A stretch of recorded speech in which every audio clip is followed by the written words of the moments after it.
لا الہ الا اللہ محمد رسول اللہ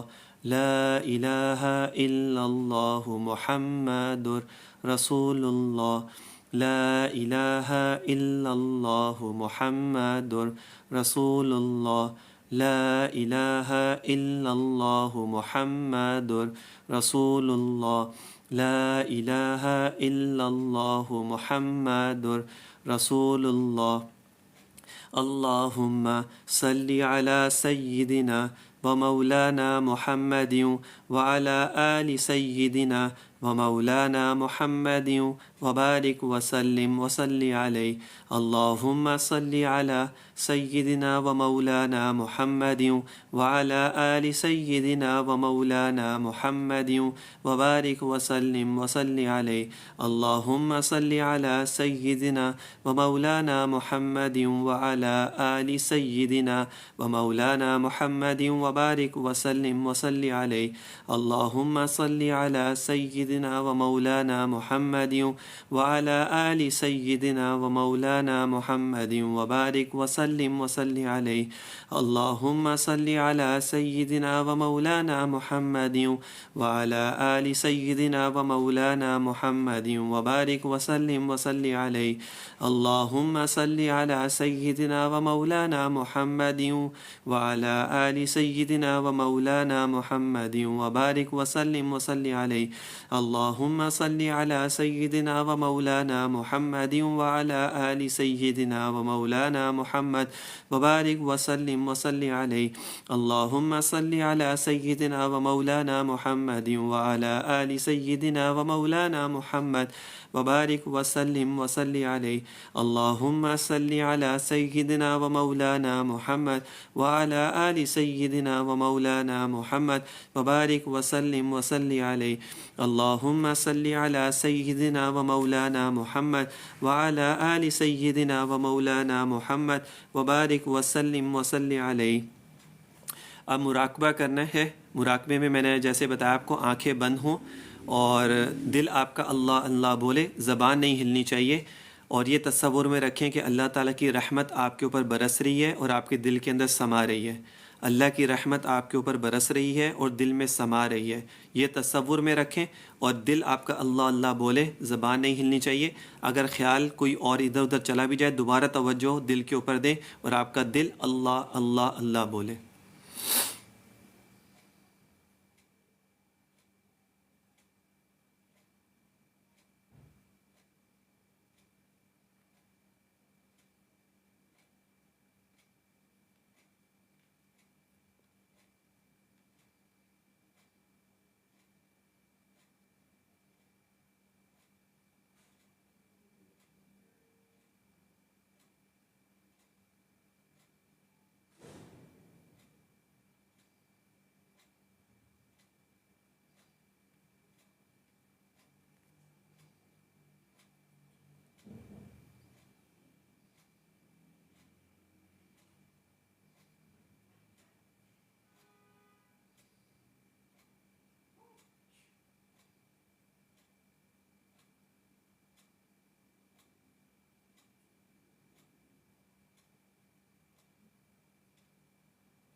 الحمد للہ رب العالمین والصلاۃ والسلام علی سید الانبیاء والمرسلین۔ دعا کے لیے ہاتھ اٹھا لیں، توجہ سے دعا مانگیں، اللہ تعالیٰ سے گڑ گڑا کر دعا مانگیں۔ شب جمعہ ہے، دعائیں قبول ہوتی ہیں۔ اللہ تعالیٰ سب کی ان کے حق میں جو بھی حاجات ہیں اللہ تعالیٰ ان سب کو پورا فرمائے۔ اللہم صلی علی سیدنا و مولانا محمد وعلی آلہ واصحاب سیدنا و مولانا محمد معدل الجود والکرم، لا حول ولا قوة الا باللہ العلی العظیم، حسبنا اللہ نعم الوکیل نعم المولا و نعم النصیر، یا حی یا قیوم ثبتنا علی الایمان، یا باقی انت الباقی، یا ہادی انت الہادی، یا شافی انت الشافی، یا کافی انت الکافی، یا بدیع العجائب بالخیر، یا بدیع جل جلالہ، یا خفی اللطف ادرکنی باللطف کن خفی۔ اللہم صلی علی سیدنا و مولانا محمد وعلی آلہ وصحبہ سیدنا و مولانا محمد معدل الجود والکرم، لقد جاءکم رسول من انفسکم عزیز علیہ ما عنتم حریص علیکم بالمؤمنین رؤوف الرحیم فإن تولوا فقل حسبی اللہ لا الہ الا هو علیہ توکلت وهو رب العرش العظیم سبحان اللہ وبحمدہ سبحان اللہ العظیم وبحمدہ استغفر اللہ ربی من کل ذنب واتوب الیہ فاللہ خیر حافظا وهو ارحم الراحمین لا الہ الا انت سبحانک انی کنت من الظالمین رب اغفر وارحم وانت خیر الراحمین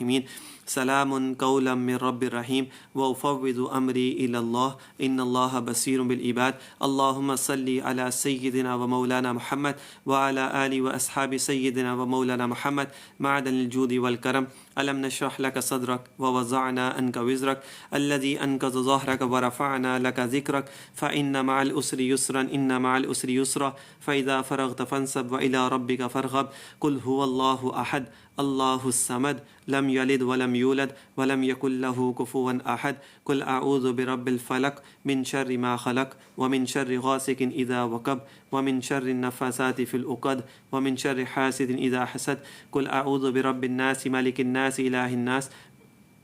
من شر الوسواس الخناس الذي يوسوس في صدور الناس من الجنة والناس اللهم صل على سيدنا ومولانا محمد وعلى آله وصحبه سيدنا ومولانا محمد معدن الجود والكرم الحمد لله رب العالمين الرحمن الرحيم مالك يوم الدين إياك نعبد وإياك نستعين اهدنا الصراط المستقيم صراط الذين أنعمت عليهم غير المغضوب عليهم ولا الضالين اللهم يا حل المشكلات اللهم يا كافي المهمات اللهم يا قاضي الحاجات اللهم يا مسبب الأسباب اللهم يا مفتح الأبواب اللهم يا رافع الدرجات اللهم يا دافع البليات اللهم يا منزل البركات اللهم يا شافي الأمراض اللهم يا مجيب الدعوات اللهم يا سامي الأصوات اللهم يا خير الناصرين اللهم يا أرحم الراحمين اللهم آمين يا حي يا قيوم بحق لا إله إلا أنت سبحانك إني كنت من الظالمين اللهم صل على سيدنا ومولانا محمد وعلى آله وصحبه سيدنا ومولانا محمد معدن الجود والكرم ربنا آتنا في الدنيا حسنة وفي الآخرة حسنة وقنا عذاب النار وقنا عذاب القبر وقنا عذاب الحشر وقنا عذاب القرض وقنا عذاب الميزان دعائے خیر، دعائے حاجات، دعائے شفا، بیماریاں، یا الہی اول خیر ہو، آخر خیر ہو، باطن خیر ہو، ظاہر خیر ہو، ایمان کی سلامتی ہو اور ہم سب کا خاتمہ بالخیر ہو۔ اے میرے رب کریم، یہ تو آپ کی بندہ پروری ہے، یہ تو آپ کی کرم نوازی ہے، اپنے لاکھوں بندوں سے مخصوص فرمایا، اپنی پاک بارگاہ میں بلایا، اپنے سے مانگنے کی توفیق عطا فرمائی۔ میرے مولا، ہم تیرا شکر ادا نہیں کر سکتے۔ اے میرے کریم، ہماری ناپاک زبانوں پر اپنا اور اپنے پیارے حبیب کا ذکر آپ نے جاری فرما دیا۔ ہم تیرا شکر حق ادا کر ہی نہیں سکتے۔ بن مانگے ہمیں نعمت عظمیٰ عطا فرمائی کہ اپنے پیارے محبوب کی امت میں پیدا فرما دیا، ان کے پاک دامن سے وابستہ فرما دیا۔ میرے مولا، ہم تیرا شکر حق ادا کر ہی نہیں سکتے، بس التجا یہ کرتے ہیں، ہم سب اور جتنے بھی حاضرین محفل ہیں، بس التجا یہ کرتے ہیں، ہم سب اور جتنے بھی حاضرین محفل اور ہمارے عزیز و اقارب اور ہمارے والدین، تمام مسلمانان عالم پر اپنا رحم فرما، اپنا کرم فرما، اپنا فضل فرما۔ اے اللہ، ہمارے صغیرہ اور کبیرہ گناہوں کو معاف فرما۔ یا اللہ، ہمارے صغیرہ اور کبیرہ گناہوں کو معاف فرما۔ جو بھی جانے انجانے میں گناہ ہو گئے، جان بوجھ کر ہو گئے، شیطان کے خیالات میں آ گئے، نفس کے پیچھے چل کے شیطان کے وسوسوں سے ہم گناہوں کے اندر مبتلا ہو گئے، یا اللہ تمام صغیرہ کبیرہ گناہوں کو معاف فرما۔ یا اللہ، ہمارے عیبوں کی پردہ پوشی فرما، ہمیں اپنا اطاعت گزار بندہ بنا، صحیح معنوں میں بندگی کی توفیق عطا فرما، اپنی یاد میں یکسوئی عطا فرما، ہمیں اپنے نام کی لذتیں عطا فرما، ہمیں اپنی یاد میں محویت عطا فرما، ہمیں اپنے ذکر کی برکتیں عطا فرما۔ اے اللہ، ہمارا ظاہر، ہمارا باطن دونوں کو پاک کر دے۔ یا اللہ، ہمارا ظاہر بھی پاک کر دے، ہمارا باطن بھی پاک کر دے۔ یا اللہ، ہمارا ظاہر و باطن کو نیک کر دے، ظاہر و باطن ایک کر دے، ہمارے قول اور فعل کے تضاد کو دور فرما دے، ہماری سستی اور کاہلی کو دور فرما دے، ہماری غلاظتوں کو دور فرما دے۔ یا اللہ ہمیں نور علی نور فرما دے، نور علی نور فرما دے، ہم پہ نظر رحمت فرما دے، ہم پہ نظر رحمت فرما دے، یا ربی یا ربی یا ربی، ہم پہ نظر کرم فرما دے، آنے والا وقت ہم سب ہی کے لیے خیر و برکت والا بنا دے، ہمیں اپنے پیارے محبوب کا سچا شدائی بنا دے، ہمیں اپنے پیارے محبوب کے صحیح معنوں میں اتباع کرنے کی توفیق عطا فرما دے، ہمیں اپنے چاہنے والے برگزیدہ بندوں کے نقش قدم پہ چلنے کی توفیق عطا فرما، انہی کے صدقے میں ہم سب کی بگڑیوں کو بنا دے، ہماری مشکلات کو آسان فرما دے، یا اللہ ہماری مشکلات کو آسان فرما دے، یا اللہ ہماری مشکلات کو آسان فرما دے، ہم پہ نظر کرم فرما دے، ہم میں جو بیمار ہیں ان سب کو شفائے عاجلہ صحت کاملہ عطا فرما، ہم میں جو بیمار ہیں ان سب کو شفائے عاجلہ صحت کاملہ عطا فرما، جو بے روزگار ہیں ان کو برسر روزگار عطا فرما، اور جو برسر روزگار ہیں ان کی روزی میں خیر و برکت عطا فرما، ان کی روزی میں خیر و برکت عطا فرما، اور جو بے اولاد ہیں ان کو صاحب اولاد بنا، جو صاحب اولاد ہیں ان کی اولادوں کو نیک و صالح بنا، جو بے اولاد ہیں ان کو نرینہ اولاد عطا فرما، اور جو صاحب اولاد ہیں ان کی اولادوں کو نیک و صالح بنا، جن کی بچیاں بالغ ہیں ان کی بچیوں کے لیے نیک و صالح رشتے عطا فرما، جن کی بچیاں بالغ ہیں ان کے لیے بچیوں کے لیے نیک و صالح رشتے عطا فرما، اے اللہ سب ہی کی لاج شرم بھرم رکھ لے، ہم سب پہ کرم کی نظر فرما دے، ہماری عاجزانہ دعاؤں کو قبول فرما دے، ہم سب کو شیطان کے مکر اس کے فریب سے بچا لے، نفسانی خواہشات سے بچا لے، ہر بری راہوں سے بچا لے، بری عادتوں سے بچا لے، بری صحبتوں سے بچا لے، بری باتوں سے بچا لے، بری نیتوں سے بچا لے، ہم سب کو حاسدوں کے حسد سے بچا لے، مفسدوں کے فساد سے بچا لے، ساحروں کے سحر سے بچا لے، نادیدہ بلاؤں سے بچا لے، ہر دور کے ہر فتنے سے بچا لے، اے اللہ ہم سب کو اپنی حفظ و امان عطا فرما، ہمارے دین اور ایمان کی حفاظت فرما، یا اللہ ہم سے وہ کام کرا لے جس سے تو ہم سے راضی ہو جا، تیری بارگاہ کے مقبول و مقرب بندے ہم سے راضی ہو جائے، الہی سبھی کو نیکیوں کا صلہ عطا فرما، سبھی کو نیکیوں کا شکر عطا فرما، سبھی کو اپنی بارگاہ میں مقبول فرما، ہمیں وہ نعمتیں عطا فرما جو ہمارے خیال و گمان میں بھی نہ ہو، یا اللہ ہم یہاں سے اٹھنے بھی نہ پائیں تو ہماری دعاؤں کو قبول فرما لے، اے اللہ ہماری عاجزانہ دعاؤں کو قبول و منظور فرما، جتنے بھی لوگ یہاں پر اس مجلس میں شامل ہوئے ان سب کی دعاؤں کو قبول و منظور فرما، سبھی کی دلی تمناؤں کو قبول و منظور فرما، ان اللہ و ملائکتہ یصلون علی النبی یا ایہا الذین آمنوا صلوا علیہ وسلموا تسلیما، اللہم صلی علی سیدنا و مولانا محمد وعلی آلہ وصحبہ سیدنا و مولانا محمد معدن الجود والکرم، سبحان ربک رب العزت عما یصفون وسلام علی المرسلین والحمد للہ رب العالمین۔